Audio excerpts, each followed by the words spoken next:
Today, I bring you individual nachos. So everybody gets their own. So you're gonna wanna grate up some cheese. You need, I don't know, a cup or two. You can use Monterey Jack cheese or you can use cheddar cheese. Then you might wanna slice up a jalapeno. Now what you wanna do is start layering your nachos. So take a rimmed baking sheet, put down a few chips to make a base. What you need to do is make a base and then layer using cheese as the glue to hold everything together. Otherwise, they will not stay individual. Then start your layering. A little bit of black beans. This is a can of drained black beans that have been rinsed. Then a little bit of salsa. You can make your own. This is a really simple recipe. Chopped tomato, diced onion, a little bit of jalapeno, salt, cilantro. That's it. Super easy. We have recipes on our website. And then the glue that holds everything together, some cheese, maybe another chili or two, and then they go into a 350-degree oven until the cheese melts, and they are all one. That shouldn't take too long, maybe about 6 minutes. Look at that. Pretty cool, huh? Scoop them off onto your individual plate for all you individuals out there. How about a little bit of guacamole? Or a lot, because I'm a huge fan. And just a tiny bit of sour cream. I'm not a huge fan of sour cream, but I know everybody likes it. I know you're gonna wanna gobble these up. That's what I call nacho madness. You're gonna be excited. Today I'm making a hot artichoke dip. And guess what? It's really not very hard at all. Mince a half an onion. Have your oven preheating to 400 degrees to cook your dip. I'm also gonna need a 1/4 cup of minced parsley. I have a large skillet here. Add a tablespoon of olive oil, and then cook your onion until it's translucent. That'll take about 5 minutes. I'm just gonna go ahead and add my garlic. It's 3 cloves of garlic minced. So now that your onions are translucent, this is 3 14-ounce cans of artichoke hearts that I've chopped and drained, obviously. You can use frozen as well if you want. Give that a stir. Then add 1/3 cup of white wine and cook until the wine evaporates. It can take up to 8 minutes, but in my pan, it seems to be evaporating almost immediately.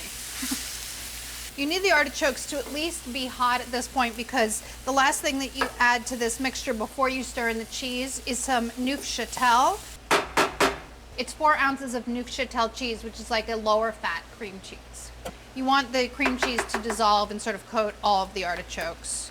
I'm gonna season this with a little bit of salt and pepper. And then what you do is you add 1 1/4 cups of cubed fontina cheese. This is 2 1/2 cups total. 1 1/4 goes inside, 1 1/4 goes on top for melty gooiness. 1/4 cup of chopped parsley. Put it into a baking dish. So a 2-quart baking dish. And then sprinkle the top with the remaining cheese. This needs to go into your 400-degree oven and it needs to bake until it's bubbly and golden brown and all of that good stuff, about 30 minutes. Amazing. I made some pita chips. You just toss these with olive oil, maybe a little salt and pepper, and bake them until they're crunchy and golden. But you can serve with whatever you want.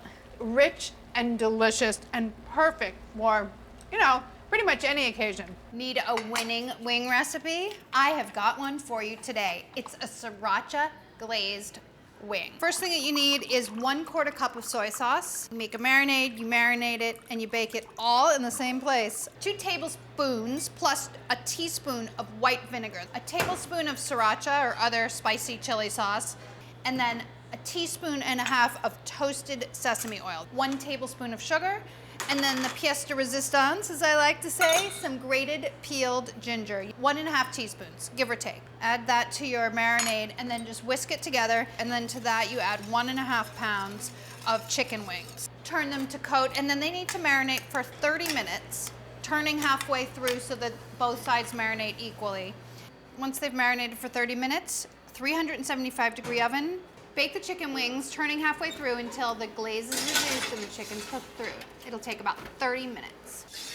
Whoa, look how glazedy those are. Turn them once to get them nice and coated in the glaze from the bottom of the pan, and then serve them up. Make 1, 2, 3, or 4 batches of this for your next party and watch them disappear like that. You're gonna be thanking me.